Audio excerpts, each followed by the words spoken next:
printed material to be distributed to the South Country Board of Education should be done so at a board meeting by submitting them to the district clerk by the Wednesday preceding the meeting so that materials can be transmitted to the members of the Board of Education for review prior to the meeting. Thank you very much. And now we will go into the board consent agenda before we get into our board recognitions. So first on the agenda, we have board consent agenda items 1 through 5, but we do have to put, hold on, I'm there. Thank you. We do have to pull out some, as we cannot vote on them in consent. So first we will vote on the minutes first, item C1. C1, February 27th minutes. So we need a motion and a second to approve. Motion by Mr. Nix, second by Ms. Malin. All those in favor, any discussion? No discussion? All those in favor, please raise your hands. Thank you, put them down. Any objections or abstentions? One abstention, Ms. Hunt. Seeing majority of the hands raised, the minutes are approved unanimously. Next, we have items C 2 through 4. We need a motion and a second. Motion by everybody, Ms. Malin, seconded by Mr. Nix. Any discussion? No discussion. Are you ready for the vote? All those in favor of items C 2 through 4, raise your hands. Thank you. Put them down. Seeing all hands raised, the motion passes unanimously. So now, and then we'll hold on for C5 until later. Okay. That brings us to communications and announcement and our board recognition. Okay, so we'll start off in celebration of some of our student academic achievements this evening. We've invited Bellport High School's top 10 students to be recognized by the board. Our high school principal is in attendance, and I'd like to ask Mr. Hogan to come on up and make the introduction.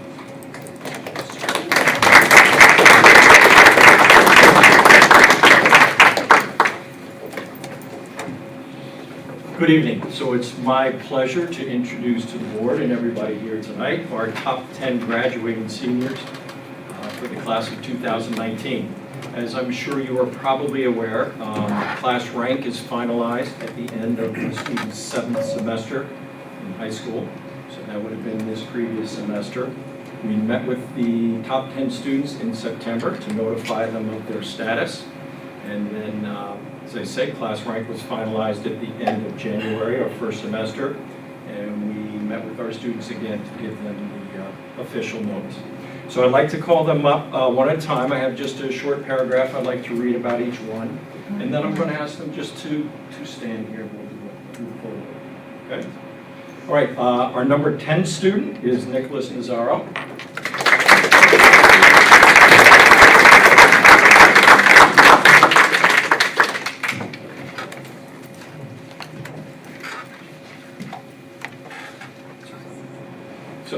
Nick is a self-driven student who has challenged himself with a strong and well-rounded college preparatory schedule throughout high school. Nick has a wonderful, strong work ethic and a friendly demeanor, which allows him to productively collaborate with his peers. Nick has also been on the golf, track, and lacrosse teams, a member of the Math, Science, and National Honor Societies, and has participated in athletes helping others. Nicholas has also been recognized as an Advanced Placement Scholar Award, Student of the Month, and High Honor Roll. As a selfless and gracious individual, Nick is a wonderful role model for other students. Nick plans to pursue a medical track in college. Congratulations.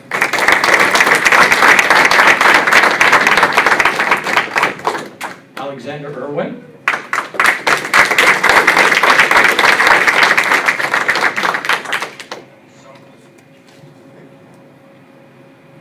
Alex Irwin is an outgoing, determined, and intelligent young man who brings a great deal of energy to his passions.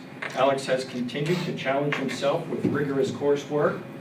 Throughout high school career, he has been awarded the distinction of AP Scholar with Honors for his outstanding scores on various AP Advanced Placements exams. Alex has also been an active member of the National Honor Society, Math Honor Society, and Students for Environmental Quality. He has given a great deal of time and effort to the stage crew of our shows through scenery, lighting, sound, and beyond. In all of his experiences with stage crew, Alex is most proud of his work as stage manager for the recent production of Rent. Alex is planning on attending a four-year college in the fall to pursue a theater production.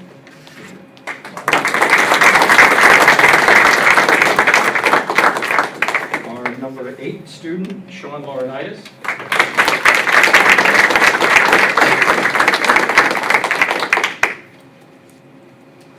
Sean is an intelligent, hardworking, and caring student of excellent character. Due to his academic achievement, Sean has been inducted into the Math Honor Society, Science Honor Society, and National Honor Society. Sean has been a longtime member of our music program, performing in the orchestra. He also became very involved in acting and has been cast in leading roles in various performances, including the role of Captain Von Trapp in The Sound of Music, Howard in Moon Over Buffalo, and most recently Mark Cohen in Rent. Sean gives back to the community by volunteering for the Last Chance Animal Rescue to help cats and dogs get adopted. Sean volunteers for recycling events with Students for Environmental Quality. He is considering attending a number of schools, the University of Albany, SUNY Oswego, Rutgers University, or Stony Brook in the fall, majoring in meteorology.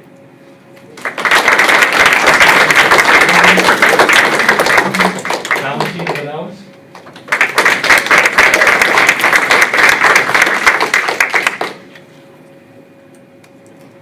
Valentina Vanellis is an athletic, a talented, and disciplined young lady. Beyond the realm of her extensive academic work, Valentina is a valued asset to our music and athletic programs. She is a true scholar athlete who sets the bar high both on and off the playing field. Athletically, she is a 4-year varsity player and was captain of this year's girls soccer team. Musically, she is an all-county musician, part of Triumph Music Honor Society, and a member of the Metropolitan Youth Orchestra. She pushes herself to give nothing less than her personal best. Her extracurricular activities include National Honor Society, Science and Math Honor Society, tutoring, working, and volunteering. Congratulations.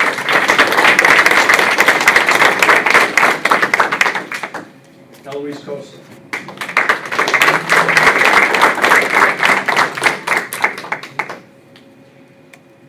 Eloise Kosei is an articulate, independent, and kind-hearted student with a unique global perspective. Eloise was recognized as an AP Scholar, just a little, yes. Eloise was recognized as an AP Scholar with honor and was selected from a competitive academic group of students to participate in the Women in Science and Engineering, or the WISE program at Stony Brook University. Eloise supports our theater program by spending countless hours working as part of our stage crew. In addition, she is co-leader of the 4 Girls for Families nonprofit organization. Through this experience, Eloise has traveled to Cambodia to provide water filters, deep water wells, and rainwater catchers to communities in need. Eloise fundraised for the nonprofit organization year-round by selling handmade Cambodian jewelry and clothing in local pop-up New York, stores in New York, and on the internet, as well as receiving various grants. As a result, 4 Girls for Families has raised enough money to build houses, 2 schools in Cambodia. In the fall, Eloise plans to attend Tufts University in Massachusetts to study political science.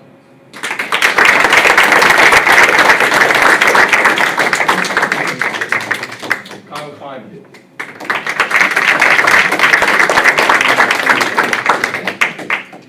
Kyle is an intelligent, respectful, and considerate young man who is well respected by faculty and students alike. Kyle is the All-American student who excels in athletics, academics, school, and community service. He makes his demanding schedule look easy. His best memory of high school may just be the tremendous season by this year's boys varsity basketball team. Kyle is proud of his team and has tremendous respect for his teammates and their season together. In addition to his stellar athletic career, he is an AP Scholar with honor. He is the senior class president a member of the National Honor Society, Science and Math Honor Society, Athletes Helping Others, and a STUCO officer. Kyle will be going to college to study business.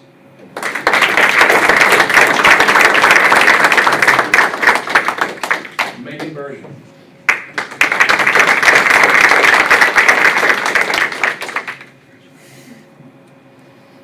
Megan is very humble, goal-oriented, and reliable, who is more than ready to take the next step in her academic career. Megan is a genuinely inquisitive person who has a sincere desire to learn. She commits to everything that she participates in and doesn't allow herself to be overwhelmed by any task. Megan is on the math team, yearbook, National Honor Society, Math and Science Honor Society, and participates in the WISE program at Stony Brook University. One of Megan's biggest accomplishments is being a Questbridge Scholar and competing for scholarships on a highly competitive national level. In addition, Megan is an AP Scholar with honor. Throughout all of her outstanding accomplishment, Megan remains modest, sincere, and considerate. We're thrilled to see which college Megan attends to study computer science.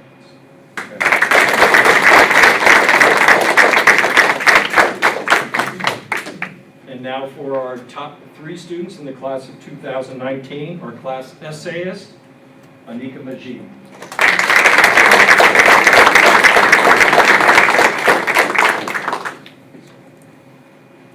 Anika Majid is the 3rd ranked student academically in her class and was therefore named Bellport High School's essayist in recognition of this great achievement.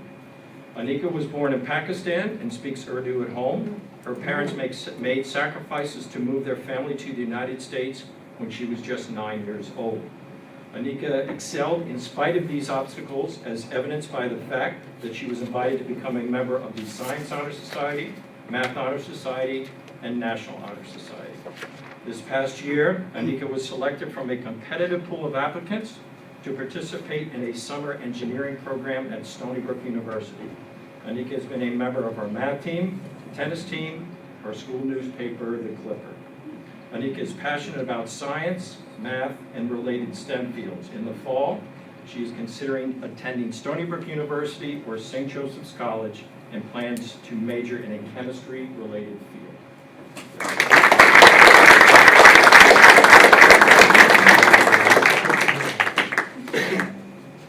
Running out of room. Our class salutatorian, Grace Arman.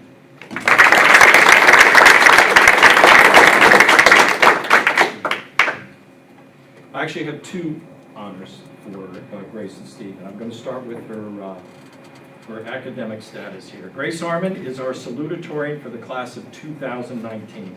She has excelled in everything from academics to musical performance, community service to leadership. She's the type of student and person that puts her heart and soul into everything she does.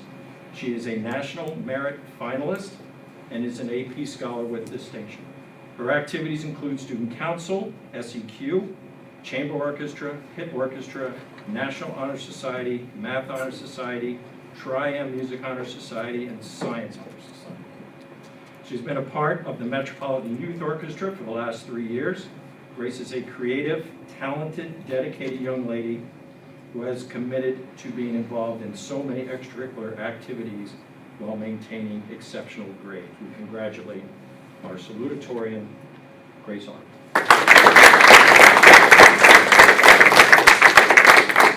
And just one other note for Grace. Earlier this year, the board will remember, Grace was recognized at a board meeting for achieving National Merit Scholarship semifinalist status. This past February, we were informed that Grace has met all of the requirements to advance to the finalist standing in the competition. The selection of some 7,500 merit scholarship winners from the group of approximately 15,000 finalists nationwide is now in progress. Beginning this month through July, National Merit Scholarship Corporation will begin mailing scholarship offers to winners at their home and confidential notices to their high school principals. We congratulate Grace on this remarkable academic achievement.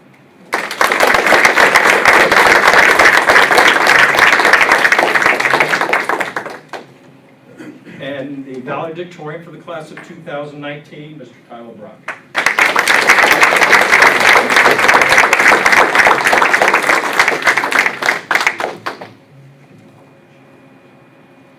Tyler Brock is the valedictorian of the class of 2019. In addition, he is an outstanding athlete and all-around school-spirited student who serves as class treasurer. Tyler is highly motivated, determined, naturally inquisitive, and studious young man who has been an asset to our high school in so many different aspects for the last 4 years. He is a member of our tennis team, National Honor Society, Student Council, French Club, Math Honor Society, Math Team, and Students for Environmental Quality. He is an AP Scholar with honors. Athletically, Tyler's talents have earned him first singles in tennis for the past 3 years. Whether playing tennis, running track, or excelling in class, Tyler sets a high bar and has found great success. Tyler will be leaving Bellport High School to attend college and study in a STEM-related field. Congratulations.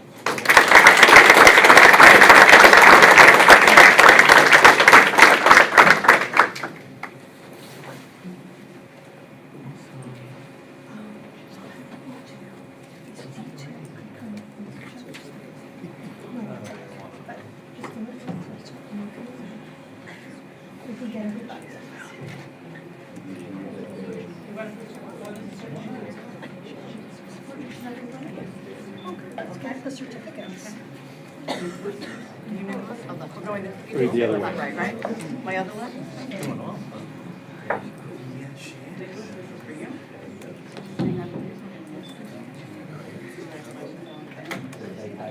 Sean? Look at them.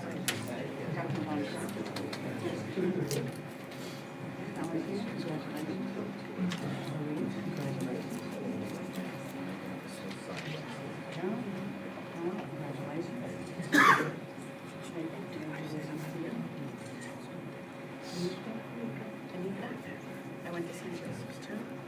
Congratulations. Great.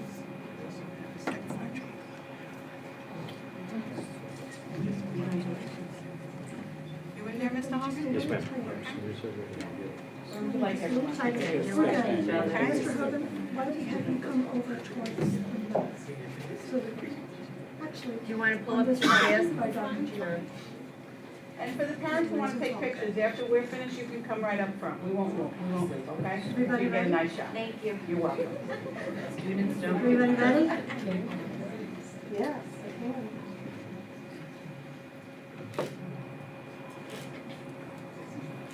You just make sure I have everybody in there. I'm good, parents. Okay, parents, come on up. No, I truly don't.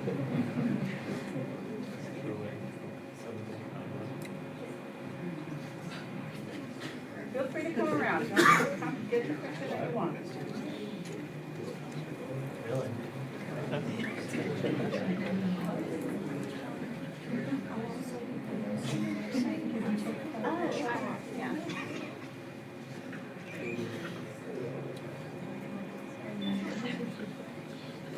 No, I know. I agree with you. I agree with you. I agree with that. No, you're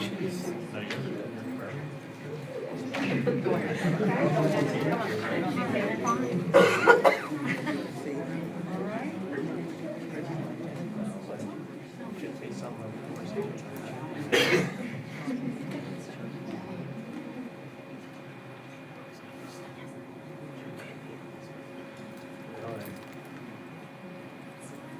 Okay?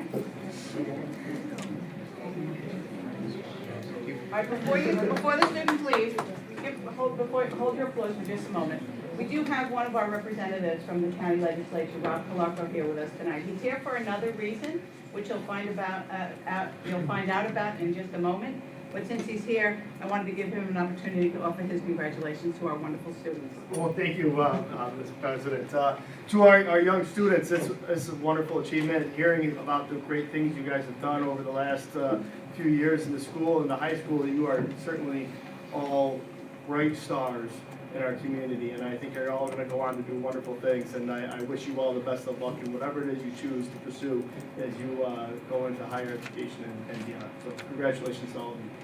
How about a nice round of applause?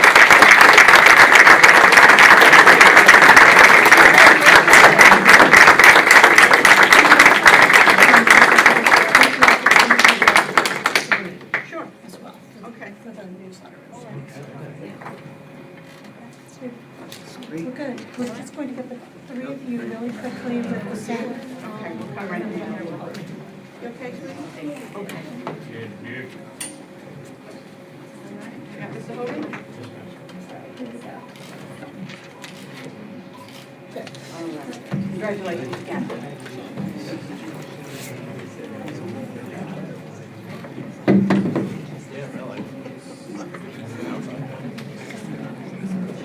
Oh, yeah. Well, I've heard. Well, I've heard.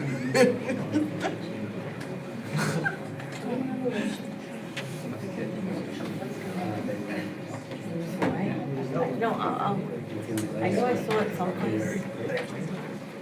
Congratulations again to all of our students, and thank you, Mr. Hogan. Our next item on the recognition docket is Ms. Hunt.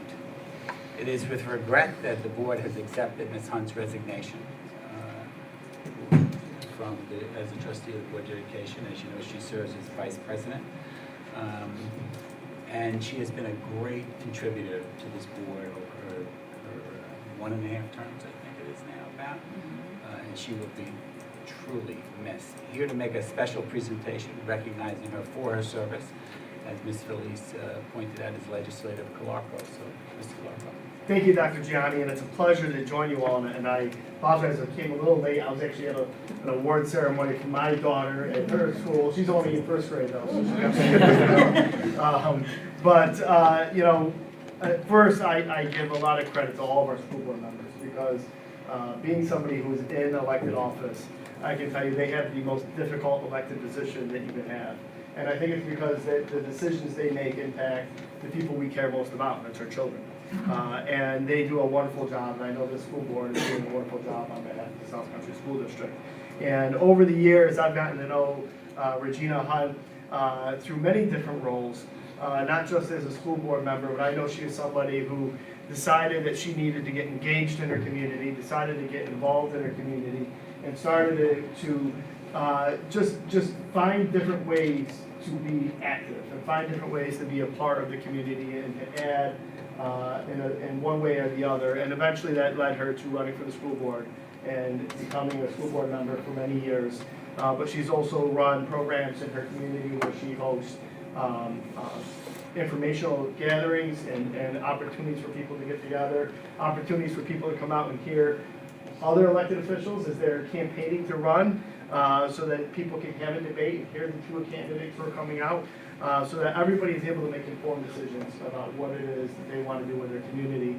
And that's what a true leader really is. And so I have a proclamation here just to congratulate Regina on her years of service to our community. So if you don't mind, Ms. Hunt, to come forward.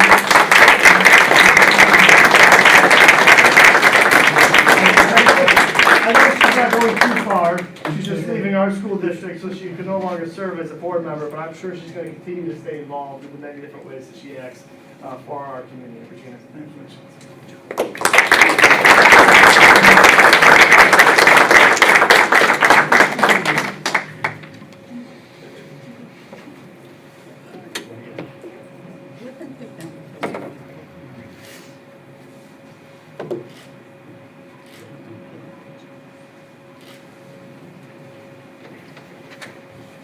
And Legislative Calarco, if you wouldn't mind just staying with us. Sure.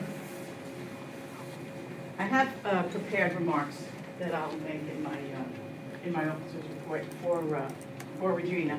But of course, we couldn't let tonight go by without giving you the recognition that you so rightly deserve. So this is on behalf of the school district and the Board of Education. Thank you for a job well done. And the fact that you are going to be missed is an understatement. And I'll say a few more words later. Would you mind taking another picture with us? Absolutely. Got it?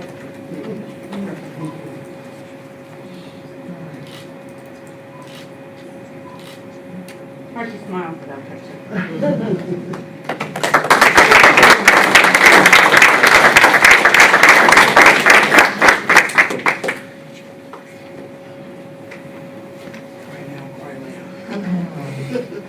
No crying in basement.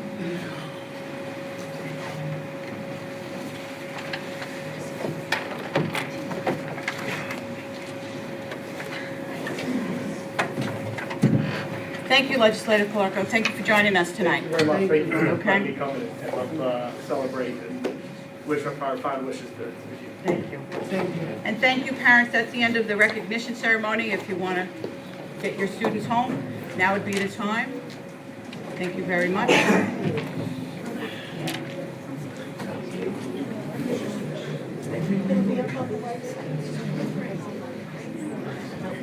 Miss Felice, if I may speak out of turn for just a moment. We talked about a lot of statistics and accolades about our students, and I could say firsthand, because I know most of them, they are just genuinely just the most kind and loving, compassionate young adults that I've ever encountered. So, and I think that honestly supersedes grade point average, and I'm proud to know them. Thank you, Ms. DeSanto. Kindness does matter.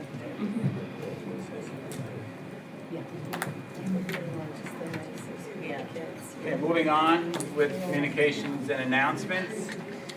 On February 28th, we recognize our student artist whose artwork is displayed here in central office. It was very well attended. Mr. Santo and I actually had the pleasure of recognizing 48 of our young artists with their families. Many thanks to the students, their families, all of our teachers, Ms. Vandale, for organizing the event. In fact, two of our recognized individuals this evening's artwork are out there, Tyler and Grace. Grace, yes. Both have artwork in the hall. They are So, multi-talented. yes. Next, we have created a legislative committee as a subcommittee of our strategic planning committee. I know you've heard us talk about that. Membership will include representatives from the Board of Education, central office, our bargaining groups, high school students, PTA, and the community. Notice will be going out shortly, and any interest in serving on the committee should be directed to my office, and that will be included in the notice that will be going out. And I do already have Mrs. Santo as you being interested, so Just slightly. you won't need to notify me of that. So I am. Squeaky wheel, Deputy. And then lastly, we understand it has recently been reported by the Department of Environmental Conservation that the landfill in the town of Brookhaven failed air quality testing for a period of time in December 2018. We also understand this information is upsetting and want to assure the school community that the health and safety of our students and staff continue to be our highest priority. As a result, and as you may know, we've conducted extensive, comprehensive environmental investigation of the school, and the comprehensive investigation concluded that all parameters assessed to be normal for a school building in Suffolk County. In fact, all of those results are on our website on a dedicated page for the testing and Frank P. Long. We also understand and sympathize with the concerns of our community, and the district will continue to be and do its due diligence to ensure the safety of our students and our staff. And that is all that I have, President Felice. Thank you, Dr. Gianni. You're welcome. All right. Why don't we start with Mr. Nichols? Oh, okay. Yesterday I attended a conference at Stony Brook University. It was hosted by the LGBT Network, and it was the 23rd annual LGBT conference, and I attended as an individual and with work, and I happened to run into our art teacher, Mrs. Conk, and the GSA club from Belport High School. I had no idea they were attending. So that was a really nice surprise, and I got to talk to the students. It was a big group, and it was also the most well-attended conference in the 23 years. There was over 600 participants. It was a really beautiful thing, and mostly clubs from high schools and middle schools too. I'm so used to being the youngest person at conferences, and I was the oldest at this one. So that was very jarring. And but it was a beautiful thing. It was a beautiful thing. So I just wanted to give them a shout out. They received a mini grant from the LGBT network. It was really a beautiful thing. I also I'll be short because I'm sure President Felice will say what we're all thinking, but I just really want to thank our Vice President Regina Hunt for her service on this board, and just as a community leader, she has truly been a mentor in my life, especially over this last 2 years of me on the board, and she will be sorely missed. Thank you. That's all I have. Ms. Mueller? I don't have anything, well, I don't have too much to say, but I want to appreciate the sentiment and thank Ms. Hunt for all the time that I've gotten to work with her. It's been quite the pleasure watching you do as much for our community. It's our loss, but it's another community's gain, so thank you so much. Mr. Sampson? Well, I'll echo that in that I have been active in the community now, oh my gosh, about 25 years on various boards, and you often run into people who are, in some cases, professional board members. And what I can say emphatically about Regina Hunt is she is a true public servant. And some people do forget what that means. And I know Miss Mallon and I, because we teach social studies and we talk about this through the ages in various countries, but the value of a true public servant, and that needs to be celebrated, and you will be missed. And I hope that the community that you are moving to will appreciate you nearly as much as we do, Ms. Hunt. Thank you. You're quite welcome. On to some other exciting opportunities, like Mr. Nix, I was able to go last week to a New York State School Board Association workshop, and it was geared towards the superintendent evaluation process. And for those on the board here, and perhaps some people who regularly attend, you may know that we do use a process that is part of the New York State School Board Association in order to evaluate a superintendent. What I focused on, and the reason why I went to this, is that there is a new system that NYSBA is putting in place to augment this, and I'm hoping that, I actually respectfully request that we put this on a future agenda for discussion, because those of us who've been through the process know that other than the budget, choosing and evaluating the superintendent is really paramount to the success of a school district. And it is really not an easy task to do. You know, I've been on the board for 10 years, and I, at some points in my life, have had a private business, and personnel versus personnel is a very difficult conundrum. And I would think many board members might agree that it's probably one of the most difficult decisions that you have to make. And to take some of the stress out of the process, there is a new computer interface that will look at some of the analytics and make the compilation of the data much more simpler, because that's been very cumbersome in the past. So I'm hoping that we can put that on a future agenda and we can get into some details. And I will say it's BOCES aidable, which was a win-win. So I hope that we can discuss that.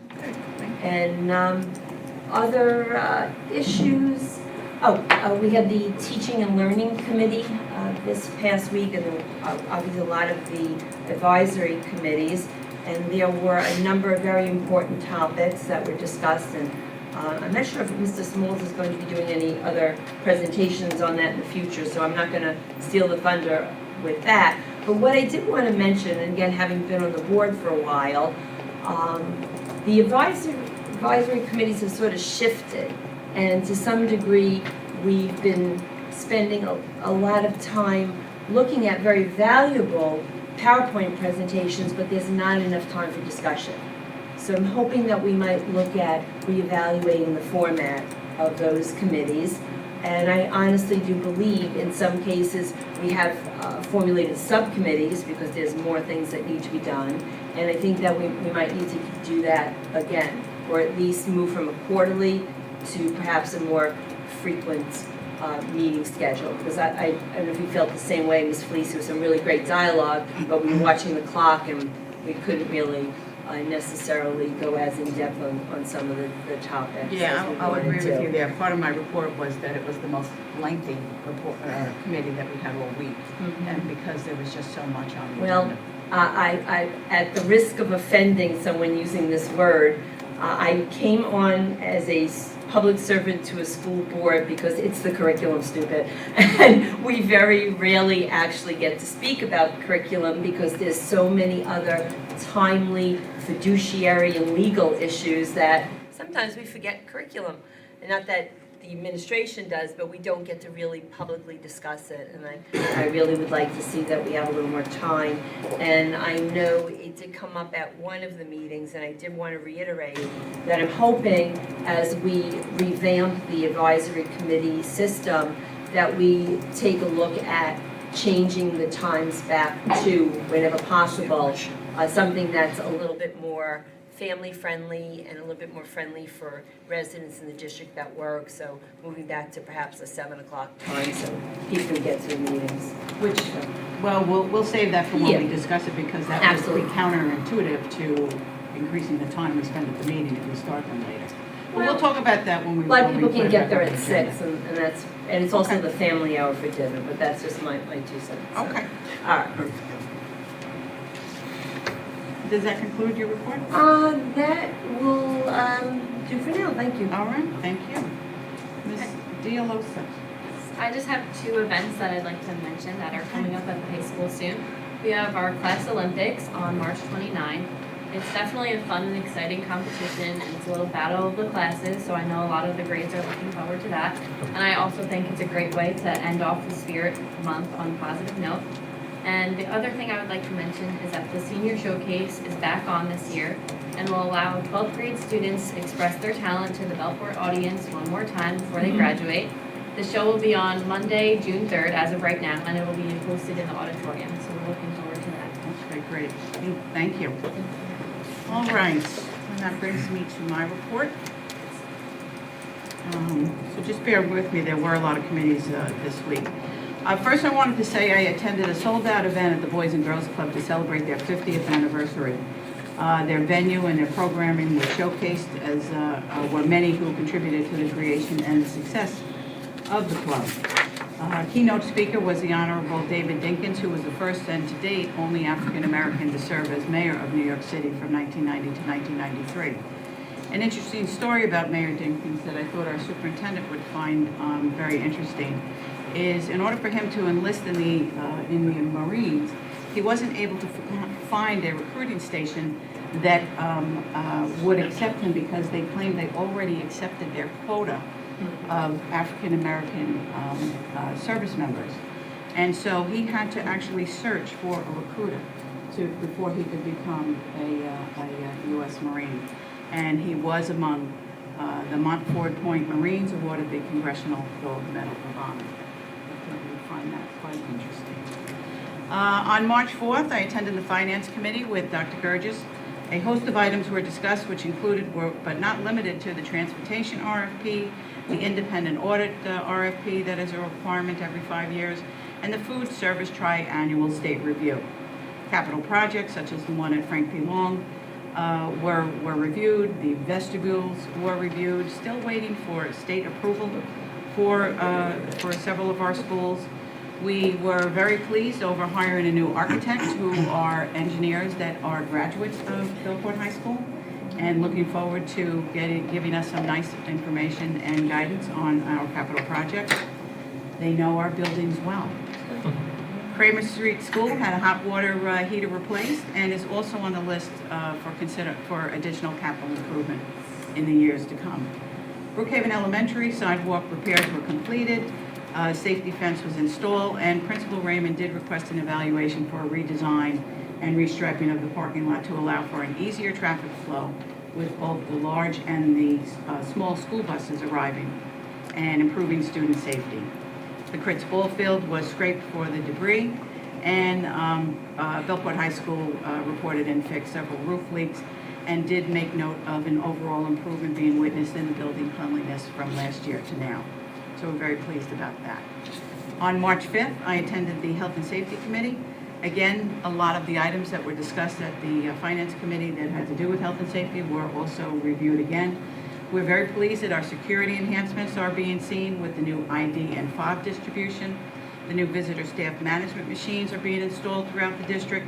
The active shooter plans are being put into place, and the progressive disciplinary alternatives to suspension committee will meet in April, as will the secondary school climate committee, and bloodborne pathogens and right to know training will begin in the spring as well. Again, the parking lot subcommittee was scheduled to meet to review the request made from Brookhaven Elementary. And I'm pleased to hear that the building air quality committees are still meeting and still active. Again, the high school roof leaks were discussed, some runaway heat issues, a term I learned about that meeting, runaway heat issues. And so those are being investigated. Belport Elementary School spoke about the univent cleaning was completed, and temperatures throughout the building have improved. Also complimented the fencing repairs and the replacements that were completed, and is looking forward to replacing some window screens that need replacing, and again, the parking lot issue, to include lighting. Frank P. Long Committee reported the odor incidents that we are now well aware of. Was in the committee. They reported 1 incident in December of 18 and 3 in January of 19. And both, actually all 3, middle school, Kramer and Kritz, had no further issues to report. Dr. Gianni did already report about the strategic planning committee, and so the draft is now being prepared for distribution to the board for its review before approval is made.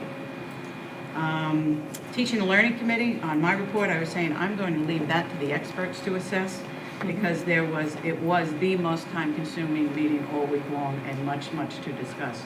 And perhaps consideration for breaking it down should go forward. So on March 11th, on the cusp of celebrating Black History Month, I attended the NAACP meeting, also held at the Boys and Girls Club of Belport. There was no coincidence for me to be at the meeting that night, having started the report at the Boys and Girls Club for their 50th anniversary. Those in attendance that night, much to my surprise, spoke about issues, a number pertaining to local governmental issues, but mostly pertaining to school district issues, not only South Country, but including South Country. First, I trust that parents who are calling administrator and getting prompt phone calls returned to them. Also of note was a reference to the Newsday article about the lack of teacher diversity in the classrooms and in administration, coupled with a perception that there's a higher rate of minority suspension. In spite of our efforts offering opportunity, this perception of feeling disenfranchised was alarming and should tell us that we need to improve how all residents feel about our district and how everyone in our district needs to feel included by our district. I know we are doing the very best to make sure that inclusion is part of our agenda, and we need to, from that meeting, it tells me we need to do just a little bit more. As a result of the committee week, I do regret attending the Belport High School concert and the Frank P. Long Book Fair that was held last night. I trust both were successful. In conclusion, I would like to thank Ms. Regina Hunt, the Board of Education Vice President, for her dedication and commitment to serve the South Country School District over the last 4 years. She was a partner and a leader who was second to none. Her love and compassion for the people of our district will be sorely missed, equaled by few and exceeded by none. We will all miss her willingness to go the extra mile, her knowledge of our schools, the integrity she possesses, and her truly authentic nature. Most of all, we will miss her laughter and her friendship. Good luck, Ms. Regina, and Godspeed.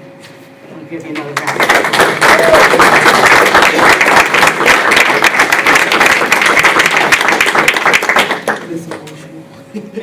Miss Emotional?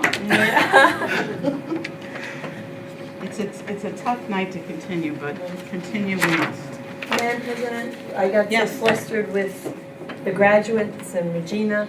There's 2 sort of calendar items I actually completely forgot, if I Okay. may. There is another opportunity, if you so choose, to go to a concert tomorrow evening at Belport High School. That's at 7:30. The other performing groups will be performing then. And it's kind of a two for the price of one. If you have to bring a child earlier for the performance, you can come to the PTSA meeting at 7 o'clock prior to the concert. And we'll be discussing the spring fundraiser. I don't know if Mr. Hogan knows about this just yet. I think you've heard that I think you'll be very happy with.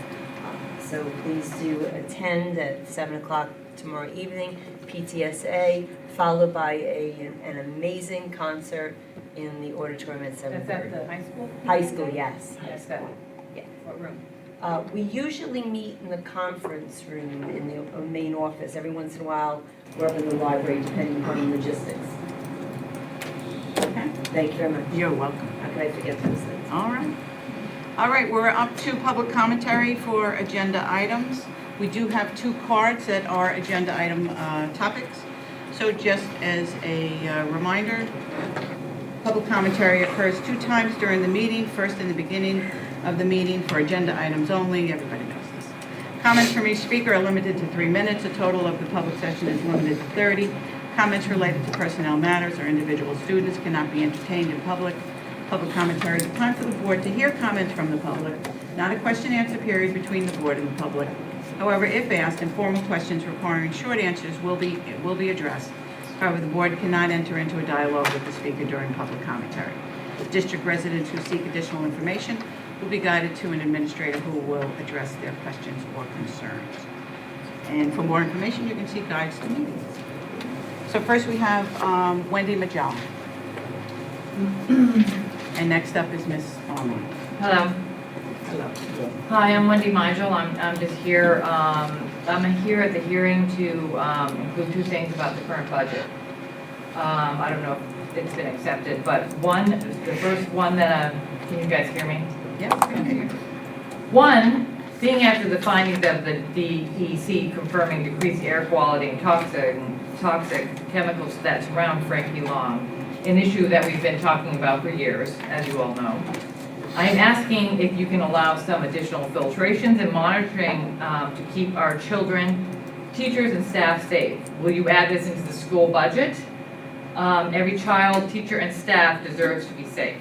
I'm asking that to be put into the budget for this year because what it has come out from the DEC, you don't know. Secondly, because of documented levels of toxic chemicals from EnviroScience last year,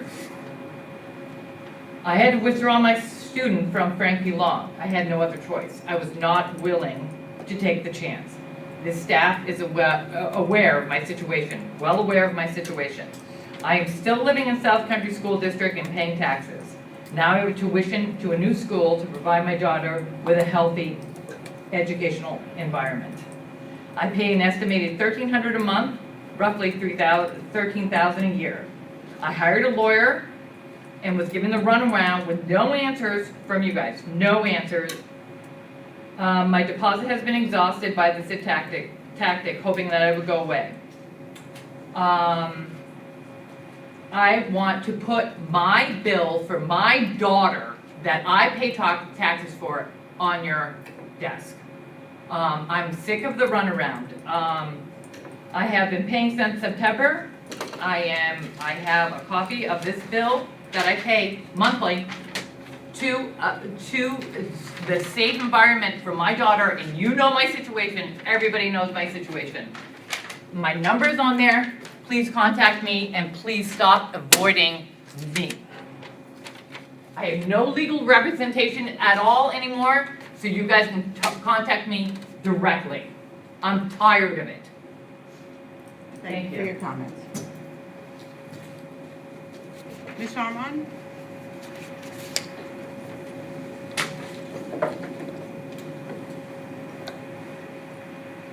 Hi, I came to you today to ask if you would consider adding a line item to the budget in light of the new findings from the Department of Environmental Conservation in regards to several news reports today from News 12, Newsday, and Channel 4, which reported on 11 violations handed to the town of Brookhaven concerning harmful odor issues, and most specifically for hydrogen sulfide being found outside the landfill limits, which be our surrounding area.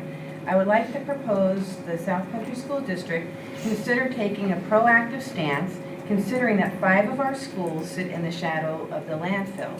We are the only school district that has the unfortunate, unique position of having 5 schools within the closest proximity of the landfill. We are currently, and have built, security vestibules in many of our schools so that we can do our best to keep our students safe from physical harm. We built those with money from the Capital Reserve Fund, which I believe is currently around the $20 million mark, and we have 8 more years to use those funds before it is given back to the taxpayers. I would like the board to consider that not only is the physical security of our staff and students important, but their environmental well-being is equally important. In regards to the budget, particularly in regards to the Capital Reserve Fund, which can be used for, amongst other things, equipment, that the board would consider purchasing environmental air detectors that are available on the market, including those that are specifically for hydrogen sulfide. And if you're interested, I can get you information on that equipment that is being used by other counties, not in Suffolk, but I know in Nassau.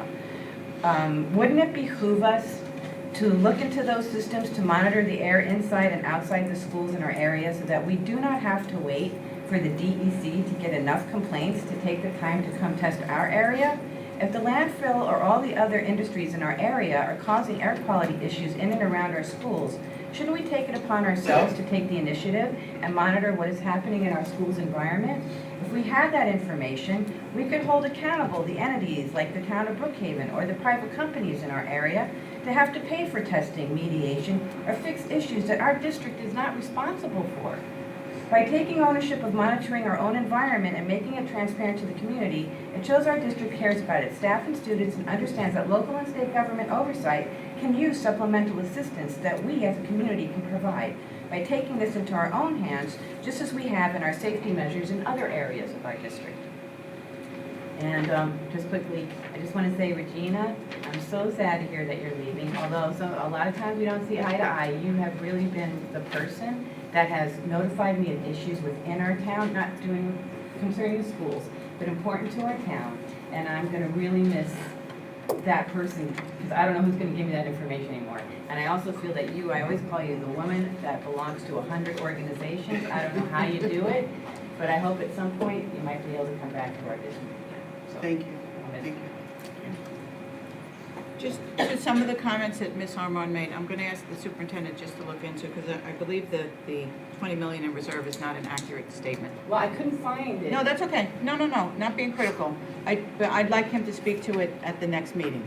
So to answer, he takes notes just like I do. We'll compare them and we'll get the answers and we'll bring it up at the next meeting. Okay? Thank you Ms. very much for Arman, your would you time. leave your comments with the clerk, please? So I don't have to rely on my It notes. doesn't have a thing about Regina in it, though. I think we all Most share important how you feel about Regina. All right, thank you. All right? Okay, let's get that. Thank you both for your comments. All right. We are up to our budget presentation. It is going to be a lengthy presentation as we are combining 2 presentations into one. And so who's up first? Yes, so we're starting off with our discussion on codes 1,000, 5,000, and 9,000. And Dr. Gurgis is going to begin the presentation. Dr. Gurgis. Switch to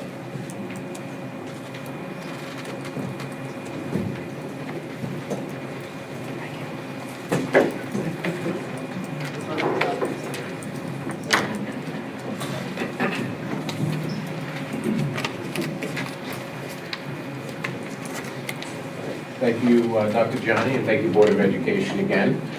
This budget presentation is a consolidated presentation of the 1,000, 5,000, 9,000 codes, and also the 2,000 codes, which are primarily known as the curriculum codes. So for my segment, I'm going to review the first set, 1, 5, and 9.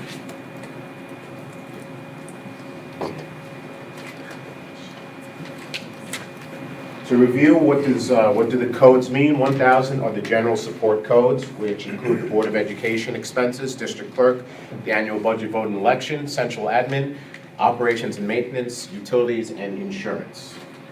To review some of the expenses from year to year, 17-18 is on the left most column. The middle is the current year budget. The 19-20 is the proposed budget. The bottom line, the overall, there's a very minimal increase. It's more or less a flat code. The next line, the superintendent of schools expenses. Similar to the Board of Education code, there's a minimal increase in the expenses, primarily, as you can see, due to the line at the bottom for supplies. The finance code, which is the operations, the accounts payable, payroll expenses, conferences, many of the BOCES expenses, the auditing expenses are represented. This year, we are at 907. 900, right under 921 for next year. It's a relatively minimal increase in comparison. Munistat fiscal services, those are our bond counsel, our advisors, our actuary services, bid services, and also our postage expenses are included in these codes. Personnel, again, going from 432 to 444, not a very big increase in comparison, primarily due, there are some BOCES and contract services included that are increasing due to demand and also pricing that we don't have much of a choice about. APPR evaluations, OASIS, those are some of the items included in those codes. Legal and public information, you will see that there is a drop primarily because last year we had budgeted for a PR position that was shifted to BOCES code, so we took that out of the budget for next year. Operations and maintenance. These are the items that we use for our buildings, our maintenance, salaries. As you can see here, these are our salary codes primarily. The increase of two main reasons, these are contractual obligations or increment costs, but also you'll see in the bottom there is an increase in security. That's due to staff, but also due to a pending collective bargaining agreement and the structure that is the anticipated cost for 1920. I should also mention with the opening of South Haven, there's an expected 1.5 FTE increase in custodial, which is included in there as well in the first line. Materials and supplies, these are the actual items that our staff would use and some of the contracted services. You'll see at the bottom that there is about a $50,000 increase. Just to kind of review briefly, HVAC upgrades, vehicle replacement is included in the budget. Some building renovations, environmental testing, which is an annual expense, lighting upgrades that we've been discussing and planning for the district. We are looking to finance part of the playground at South Haven through this budget. Also general maintenance expenses. Some of the utility codes are going up, and we've been informed by PSC&G and other utility companies to expect that, and they are included in these lines. So overall, operations and maintenance, to kind of go through the list. Abatement testing, which is what I mentioned with the environmental testing. Cesspool needs, duct cleaning, fire equipment, ground maintenance, locksmith, plumbing, remediation, sheet metal, sound and video repair, and the BOCES services, which are health and safety code, is the custodial certification programs, but also we do have a monthly check for the BOCES certified individual to see what we're doing right and any areas of improvement. Materials and supplies, and this is, again, for maintenance. It's the maintenance side, custodial supplies, you'll see that there is an increase, and that is due to some of the items that we have been purchasing. There is also a cost increase on some of the cleaning supplies and the products, filters, all that. The increase is about $23,000, again, mostly due to the 540 code. Central printing and data processing, this is the IT backbone of the district. Postage is including in there. The 1680-150 code is the district-wide data administrator, which we started budgeting for last year. You'll see in the next code, the 160, there is a pretty noticeable decrease, and that is due to a staff retirement that occurred at the beginning of this school year. Our equipment code is relatively flat, and the BOCES codes you'll see are increased. The reason, their tech support, their data warehousing, where they keep all of our information, our WAN, our wide area network, our internet, those are primarily the BOCES costs, as well as our tech staff that we contract as well. Insurance and association costs, this is our nicer expenses.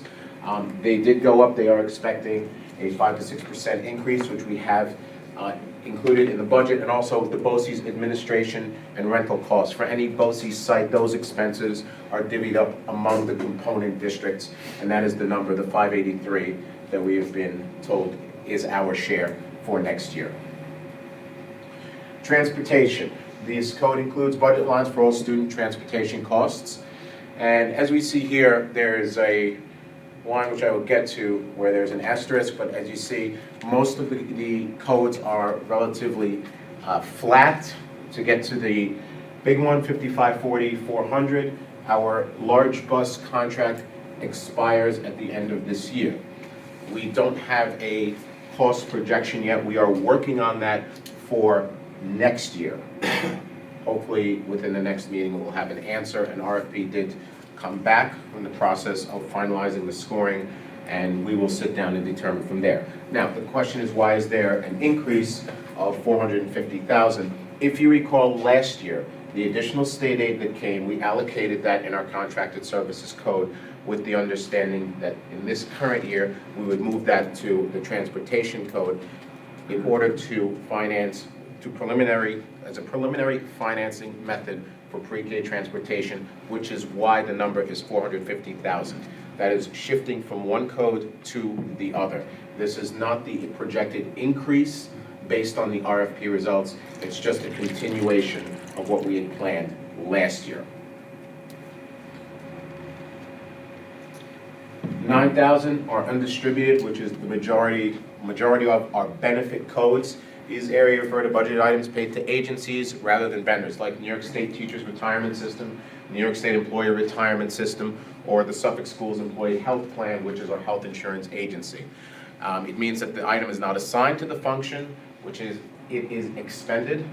And to look at the benefits portion that I just mentioned, the government obligations, we see that our ERS costs are up slightly.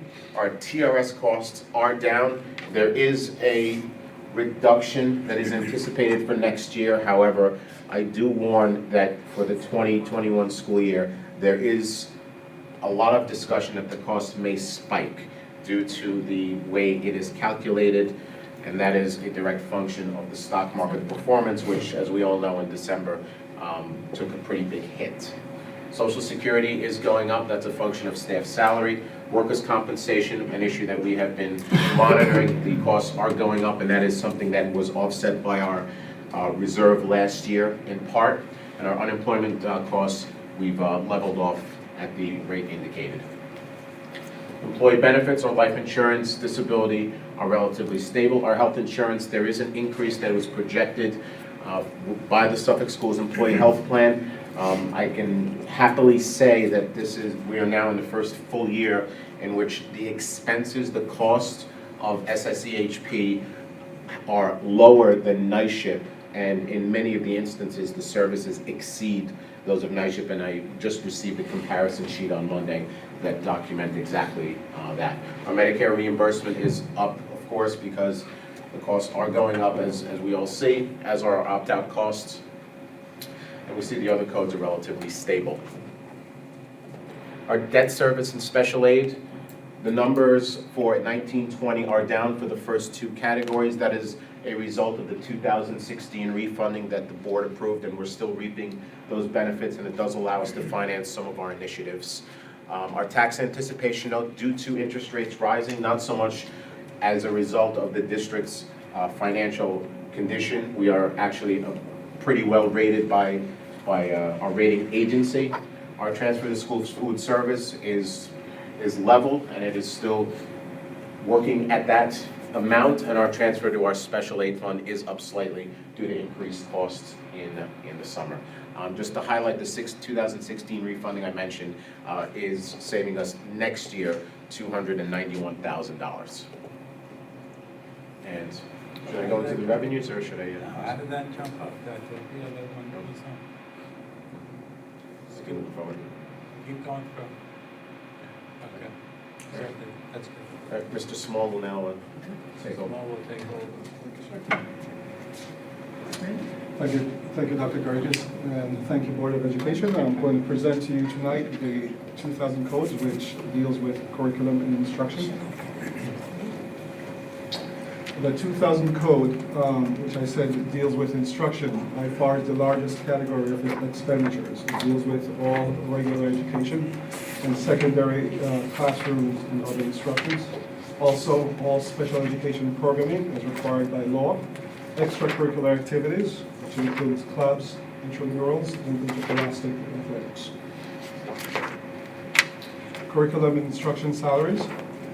There is an increase from last year. And we point out again, as Dr. Burgess did, that we have 2017-18 on the left, 2018-19 in the middle, and the proposed expenditures for next year, 2019-20 on the right. You'll see that there's an increase in this category, and this increase is reflected based on contractual obligation. Also, the increase for supervising the new opening of South Haven for a new principal and a new secretarial staff in the new building. Curriculum instruction for contracts, materials, and supplies. Again, there is an increase over the previous year.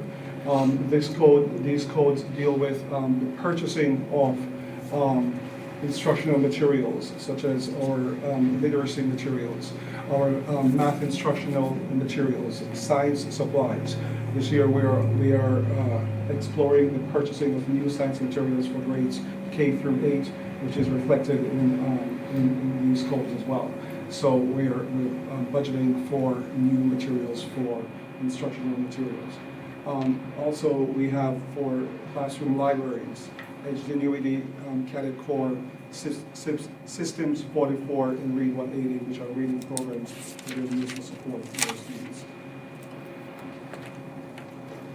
Instructional salaries. Again, there is an increase in this category, and these increases are due to contractual obligations, and these amounts also reflect retirements that we are anticipating for our teachers. Teaching assistants, aides and monitors for general education and special education. There is a slight decrease in this area because one of the things that we've done this year is to recode a few of our TAs and monitors to be paid through grants. Additional instructional cost. We have here again a slight increase, additional, which is due to additional charter school students projected for 2019-20, and additional curriculum supplies as requested by our building leadership. For art, again, there is a slight increase over the previous year, and these increases are reflected based on contractual obligation. Music as well, there is a decrease in this area. Last year we had changes in salary cost reductions due to music teachers leaving the district and the rehiring of teachers at the lower rate, so that's reflected in this area. Driver's ed, this number stays stable. It's a self-sufficient program, and so the program remains budgeting allowed for the same for next year. Special education salaries. Again, there is an increase over this year projected for next year. Again, for future recoding of employee to elementary education and elementary teacher retirements. Special education additional program cost. Contractual service increase reflected additional services required per CSE, increasing out-of-district tuition due to projected placements, and decrease in services by BOCEs, expenses due to projected enrollment and placements at BOCEs, and a decrease also in BOCE's occupational education programs. Occupational education programs, we have a projected retirement and contractual increases in this area. Includes business and technology and family consumer science teachers, an increase in BOCE's occupational education based on 3-year projected enrollment for upcoming years. Our summer programs will remain constant for the upcoming year. Increases in salary, including curriculum writing expenses. BOCE's special programs includes before and after school peer enrichment programs as well. Library, media, and computer assisted instruction. We have here one projected retirement coming up next year, and we also have here one full-time computer technician who we did not hire for 2018-19 and is now included in our BOCE's expenses. And these codes also include our Chromebook expenses costs, including computer software. And so that reflects the changes from this year to next year. Guidance and health services. There is a slight increase from this year projected for next year, and those increases reflect contractual obligations, and also an additional 1.0 FTE nurse, which is projected for the new building that will be opened next year at South Haven. Psychologists and social workers. Increase reflects contractual obligations, and we also have retirements of 2 psychologists who will be retiring this year. So therefore, we see that there is an increase from this year, a decrease from this year to next year due to those retirements. Co-curricular activities, and so we have an increase over the previous year, a slight decrease over the previous year. Amounts include chaperoning and district security for events in the district.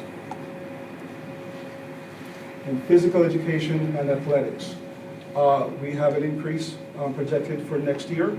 Some of those increases are due to contractual obligations. We're also proposing additional 8 assistant coaches for athletic activities, required reconditioning of equipment, and needed equipment replacements, which account for the increase that are projected for next year.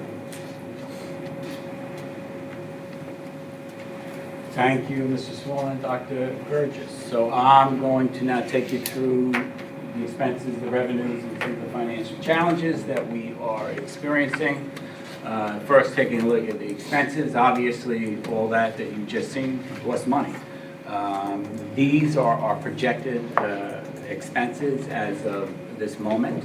Our figures reflect all reasonable requests made by our budget managers. But please note, and as you are well aware, as we go through this process and as we get feedback from the board and as we balance revenues to actual revenues, we start tweaking what we're doing. And over the next couple of weeks, we will certainly be doing some tweaking. In any event, you'll see our expenses here have increased by about $3 million. And that number is a direct reflection of the lines or the codes that you have just seen. When we take a look at revenues, we have a lot of TBDs here for revenues because we have a lot of things in the air. Specifically, the state budget. Quite frankly, don't know how soon we will be hearing any more information regarding the state budget. What I'm hearing from legislators, there might be a slight increase, but quite honestly, it seems that all sides are on different camps right now. So we don't know how long that's going to take. So our revenues right now are a little short in terms of paying for the things that we are projecting, as well as the things that we currently have. So what are some of our financial challenges? I think Dr. Burgess mentioned either earlier or in a previous meeting, Our contractual obligation alone is $1.7 million.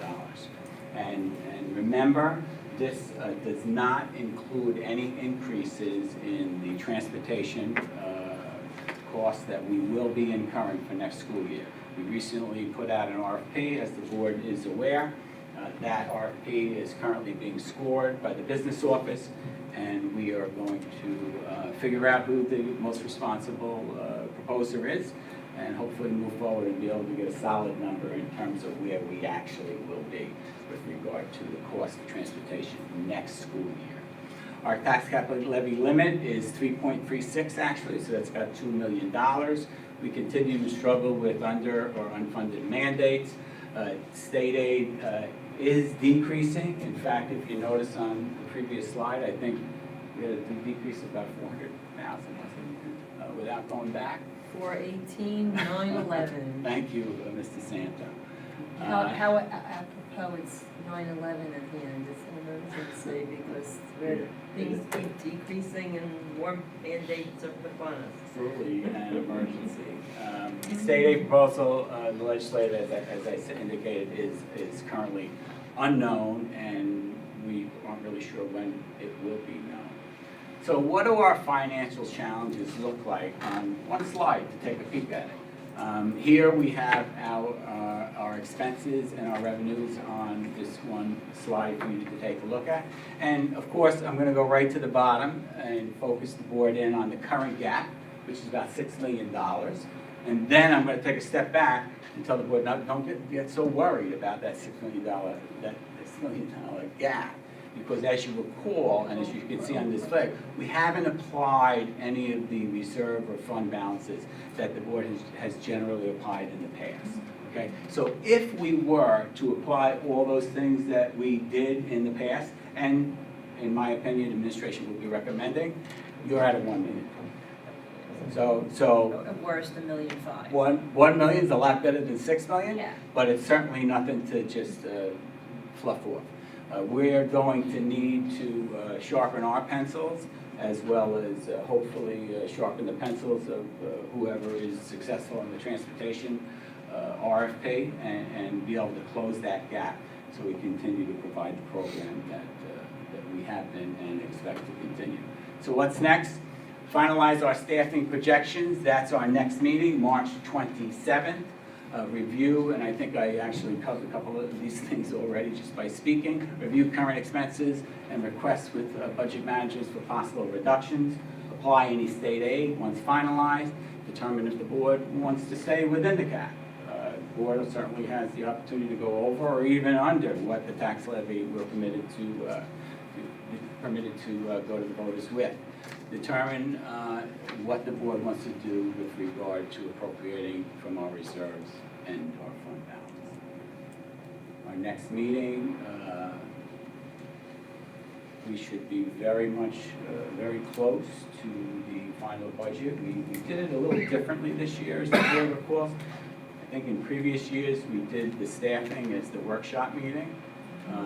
This year, the staffing meeting is going to be a business meeting, and we left the last meeting for the workshop meeting.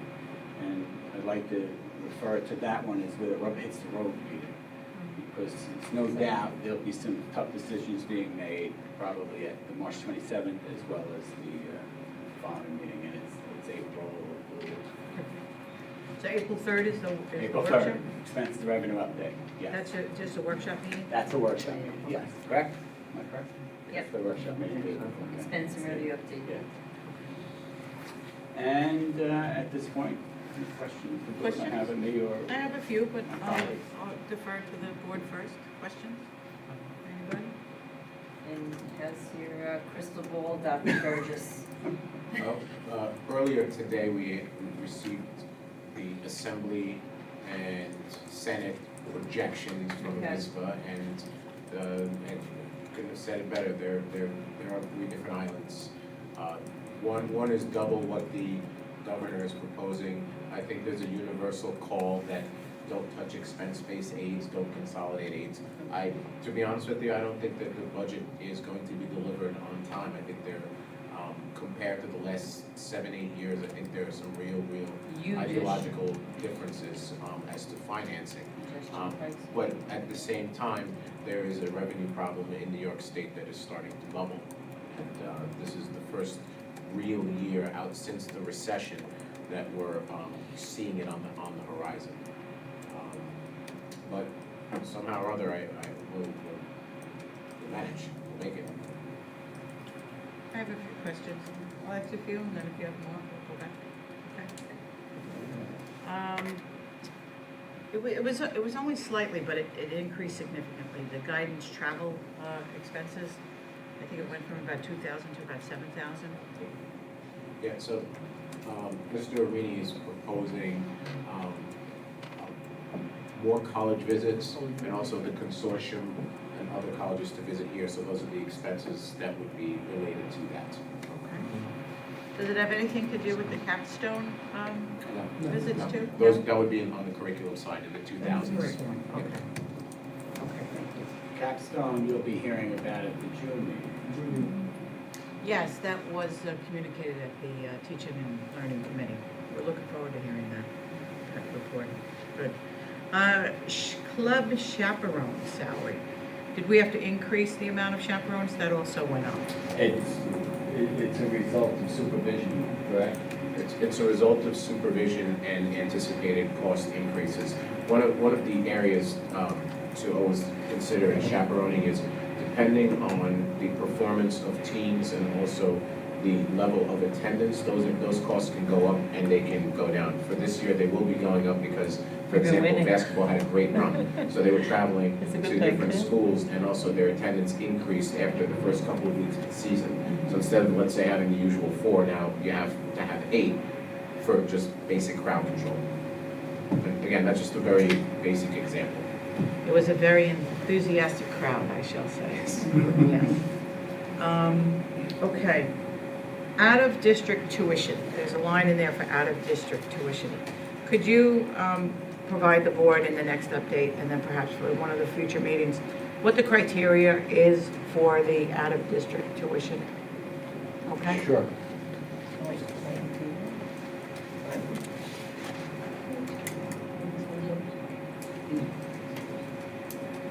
And that's separate from charter school, is it not? Yes. It was. I'm trying to go back to the slide. And even the charter school is broken out into 2 codes as well. One is just general tuition, and also the other is for special ed Special ed, tuition. IEP driven. Which we separated, I believe, last year, or made clear last year. Okay. Was that in this presentation, or was that in the earlier one? Both of them are here. They're both there? Okay. All right. Okay. Anything more? Okay. All right. I just hope that the powers that be do not hold us up.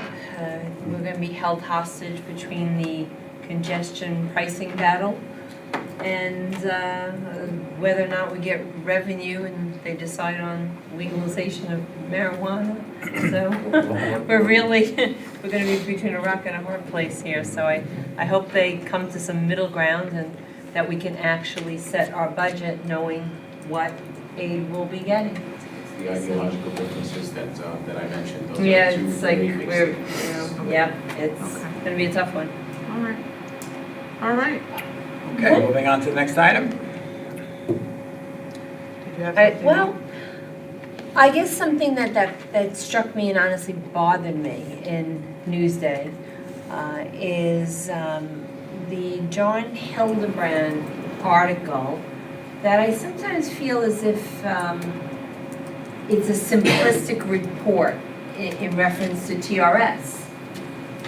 People read Newsday and they think, oh, everything's wonderful, TRS is going down, it's guaranteed. And as Dr. Gerd just said, and we always need to point out, that is very dependent on the stock market. And today, Boeing stock went down, that affected the whole market, that will ultimately affect what happens with TRS. So I do wish that, in the future, in fact, when we do have our legislative committee, that we might do some letters to the editor, because I think sometimes that reporting is very one-sided. And people say, oh, things are great, budget's gonna be wonderful. And when it comes to these funds that are very dependent on the stock market, well, in the past year or so, that's been quite a roller coaster ride, and that definitely impacts our ability to set a budget, so. Okay. All right, thank you. All right, so the next item for discussion? Yes, the next item for discussion is the planned closing and liquidation of the property loss and liability reserve. I introduced this to the board at the February 6th meeting. As you may recall, the property loss and liability reserve is not legally authorized if you do not have a self-funded insurance plan, which we do not. Currently, the property loss and liability reserve has about $490,000 in it and requires voter approval to close and liquidate the reserve. If voters do approve liquidation, the funds in the reserve will then go to the general fund. Once in the general fund, the board, if it so chooses, can appropriate those funds to the capital reserve, allowing the district to continue capital improvements without increasing the burden to our taxpayers or the community. As the board knows, capital projects through the reserve are also paidable at about 60%, so the money does come back to us. The process to close the reserve will require a third proposition on the ballot, May 21st. Proposition 1 would be the budget. Proposition 2 would be the capital reserve project the board has already voted to include. And Proposition 3 would be the property loss liability reserve liquidation. I offer this for the board's discussion and action. All right, so it does require a motion and a second and then approval. Want to make a motion and a second to put it on the floor for discussion? Is there a motion and a second? Motion by Mr. Nix, second by Ms. Mallon. Okay, it is liquidating the reserve, the property loss reserve fund is before you for discussion. Any discussion? At the most basic level, it's housekeeping. Obviously, we can't continue this Right. because we no longer have that self-insurance plan that went by a while ago. So, All right, doing our due diligence. I was just gonna say, it makes sense doing due diligence. I don't see an issue with it at all. All right, so the matter is before you with a motion and a second. Are you ready to vote? All right, all those in favor of the resolution, please raise your hand. Thank you, put them down, seeing all hands raised. The motion approves unanimously, and that was item number F3. So now that we approved F3, Betsy, can you just clarify which of this will be the second proposition? Third. Third, would okay, be that the was the third. order. Okay, was it sure? And you'll actually see it on the next item, right? It's here. so now we Getting the have, numbers straight in my head. so now we have to go back to item C5. So this will be the legal notice for the budget that now will include this resolution. So that is in there for your review. There is an attachment that includes the public hearing. Yes, notice of public hearing, budget vote, and for the school district. There we go. So legal notices, annual district meeting, and election resolved pursuant to the law. Notice of the notice of the annual district meeting and election must be published 4 times within 7 weeks preceding the date of the meeting and election in 2 newspapers having general circulation, with the first occurring 45 days before the date of the annual meeting and election. Further resolved, the legal notice will appear in the South Shore Press on the following dates: April 3rd, April 17th, May 1st, May 15th, and in the Long Island Advance on April 4th, April 18th, May 2nd, and May 16th. That is the item that is before you. Are you ready to vote? All those in favor, please raise your hands. Actually, I don't think I took a motion. That's right, hold on. I didn't take a motion. Okay, can we have a motion and a Cart second? before the horse. Motion by Ms. Mallon, seconded by Mr. Nix. Okay, now it is before you. And are you ready to vote? Please raise your hands if you are in favor. Okay, put them down. The motion passes unanimously. I didn't ask for discussion. Did you have a discussion on that? Just a point of clarification, are we going to have a hearing at one of the other schools? Have we determined that yet? The hearing. The budget hearing.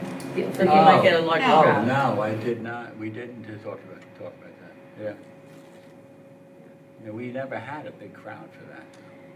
Some years it varies. I prefer that we be, I know sometimes be prepared. Where were we last year? Were we at the middle school or the high A school? lot of times we've done it at the high school because, you know, it's a half dozen of one or the other because the acoustics is better in one place, but the lighting and the sound is better in the other, so. I prefer it at the high school if we are going to move the venue. Does anybody else want to weigh in on that? I think You the prefer high the middle school, school I or think the the high high school? school would be best. Well, one thought, I'm not. We were the here parking last is year, weren't we? easier Yeah, at we the were middle here. school. We were We here. didn't go anywhere, Yeah, but. it's 10 years, it takes a while, you know, we've been in different places, we've been in a lot of All right, different so we'll places. look back and see. Yeah. If we add the I times, could- though, we can get a lot of Okay. people, but we definitely were here last year. Yeah, we were here. Okay. I think because we had the issue where we couldn't hear each other across the table. Well, then the other issue is the live streaming too. Oh, right. True. Well, we That could was go the reason. portable, we're ready to go We're portable. ready to go portable? Yeah. Okay. We're ready to go All right. There you go. You have a task now. All All right. right. Okay, thank Truly you. the road show. But I do believe that's what kept us here last year because we weren't out portable with the live stream last Yeah, year. I think that was actually the July issue. 1. Yeah. Yeah, we July started 1? All right, I stand The corrected. reorg. We will Okay. look back, administration will look back on the sign-in sheets. We still have those to see how many attend, were in attendance. All right, great. Moving on to the next. Oh. Location is in the. Oh, that's right, it's Right. already in there. It's gotta be, it's in the public, yeah, that's what was it, Right. Yeah, it's in in the public notice. notice. Oh, we haven't got up again. What's that? And it's here, right? It's here. Oh, so it's here. It says here. Which means we just rolled that over. All right, so it's here. We're staying here, Mr. Sanders. I'm just checking in, I wanna make sure I know where I'm going and I hope everybody else knows. I would love to see more people in attendance, so it helps to know. All right, good. Thank you. Okay, so the next item for discussion is the budget brochure as it relates to the Department of Justice investigation into Voters' Rights Act 1965. As the board is aware, council recommends all election materials that are published in English and distributed to the public also published in Spanish and distributed. And so the district is planning and preparing notices and ballots in both languages. In addition to those materials, the district has in the past prepared a 6-page budget brochure that was distributed to the community. Translating the entire brochure into 2 languages would make the brochure a 12-page document. Administration has prepared some mock-up examples with costs and would like the board's guidance on how to proceed. We have 3 options before you. Option 1, translate the entire brochure, English, Spanish, increasing the page count from 6 to 12, and also with a cost of about $8,000. Option 2, reduce the size of the brochure significantly to legal requirements, creating a 1-page English-Spanish document and distribute it to community.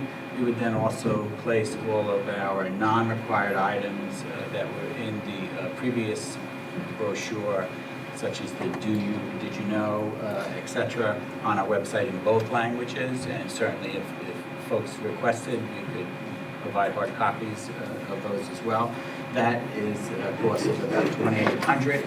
And then option 3 is to reduce the size of the brochure to some mid-size, creating a 6 to 8-page document, translate English-Spanish document, and distribute it to the community. And that obviously is in the middle at about $6,300. Administration recommends option 2, reducing the document to the legal requirements, creating a 1-page English-Spanish document, distributed to the community. And we'll also create a scaled-down version of a brochure and the non-required items and place them on our website in both languages. Offer that for the board's discussion and guidance. And if you choose, and I'm sure you already have, is you can click on some of those examples. Probably option 2 is showing the best example because we mocked it up the most. The others are simply English that we just have to be translated and then doubling the page size. I think option 2 is the obvious choice, and given that we're increasing our social media, we can put all of the did you know and all the other tidbits that usually go on the thing onto all of our social media platforms, including the website. Good point. I agree. We're good with option 2? Yes? Okay. So then you need action on that, or is No, that I just a need, I go just need ahead? some guidance. Okay. You have been reflected in the minutes, in the event that. Let the minutes reflect, the board prefers option 2. If that far is we're in trouble. Okay. Okay, moving on to curriculum items. Well, ready? all right, No? wait, no. Whoop. Just with respect to what Mr. Santo raised. And so let's ask of council. We're legally, we meet the legal requirements of the notice with option number 2? So as long as the publication, published materials goes out in both English and Spanish, and you have the same access on the website, you meet the requirements. But we're actually going to produce more information on the website. But in both languages. Both languages. In both languages. In both. Right, so as long Right. as you have Okay. both languages and it's the same information. And it's the same. Okay. All right, thank you. Yes. Thank you, Mr. Sandy. All right. We are at item G, consent agenda for curriculum. Yes. Administration recommends approval of curriculum items reflected in Schedule G 1 and 2. Okay, we need a motion and a second. Motion by Mr. Santos, second by Ms. Malin for G1 and 2. Any discussion? Oh, we need a motion? Oh, we said that already, right? It's really getting late. Mr. Santo and Ms. Malin? I'm sorry, I apologize. I did say I would, you know, All right, okay. today. Anyway, any discussion? Okay. No discussion? All those in favor of the motion, please raise your hands. Thank you, put them down. And seeing all hands raised, the motion passes unanimously. That's what we get for a double agenda. And administration recommends approval of personnel changes reflected in Schedules H1 through H6. All right, we need a motion and a second again. Ms. Hunt, second by Ms. Malin. Discussion. Board consent agenda item on personnel. Discussion. I just wanted to check in, as my periodic questions I ask.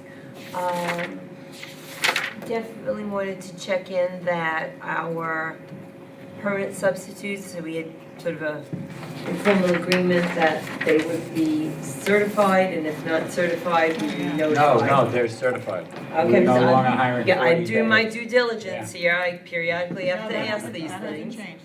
And we're also still doing the trainings as well, Yes. the DASA and the Yeah, well, CPS. but they, certification they have. That should be all accomplished. Are they doing that through us if they're new, or they can always come with the certification and we can check They that through can- OLAS? They can get it separate or Mm-hmm. through their program. Okay, just thank you for letting me know. You're welcome. Gives Okay. me a sense of peace All right, good. that's taken care of. Where am I again? Okay, so we're on H1 through 6. Okay. Did I get a motion in a second? Yes. Are you ready for the vote? Okay. All those in favor, please raise your hand. Thank you. Seeing all hands raised, the motion passes unanimously. And for our last set of consent agenda items, item I. Yes, the administration recommends approval of business items reflected in Schedules I1 through I9. Motion and a second. Ms. Malin, Ms. Hunt. Discussion? No discussion? All those in favor, please raise your hands. Thank you very much. Seeing all hands raised, motion I1 through 9 are approved unanimously. That brings us to public commentary, non-agenda items. Do we have any more cards? No more cards. Okay. That brings us to closing remarks by board members. Ms. Crowley, good. Mr. Santo? Well, looking forward to the conversation about enhancing and easing the superintendent evaluation process, and also looking forward to the conversation about further developing and enhancing our board advisory committees and maybe splitting those out into some subcommittees. So, thank you. Okay. Ms. Malin? Nothing for me, thank you. Okay. Mr. Nix? Just much love to Miss Hunt. That's it. Of course. You know, I'll just also, I'll say my report, this way you can have the last word. Okay. Okay? I have no further report. Take it away. I just want to say it's been a pleasure working here in South Country. I've been here for so many years. I'm going on my 4th kid graduating here. This is really a bittersweet moment. I was hoping to give my daughter her diploma, which hopefully I still can. I would see if Could that bring it takes back with that. board action, we certainly could do that. But it's really been wonderful working for the community. I still am working on some projects still within the community, so I haven't fully left yet. I'm still digging in on a couple of things, and my phone number is the same. It's still in the calendar, so if anybody wants to call me for anything, I'm available. I haven't truly abandoned South Country. I just moved a little bit, that's all. But I'll still be around, so if anybody needs me, feel free to call me. It's been a pleasure. Administration, the teachers, the staff, Dr. Gianni, Gercio and Gercio, and all the board members prior and current. It's been a pleasure. Bittersweet moment. Thank you. Well, thank you again.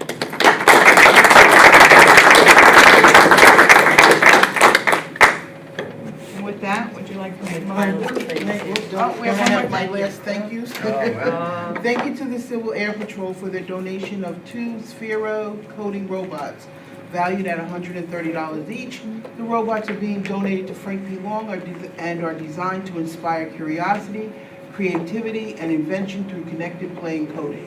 Thank you to donors Choose and all the donated funds in support of 3 activities in Ms. Claiborne's class at Frank P. Long. The activities are color art creative writing, king/queen for a day, interactive notebooks needed. Thank you.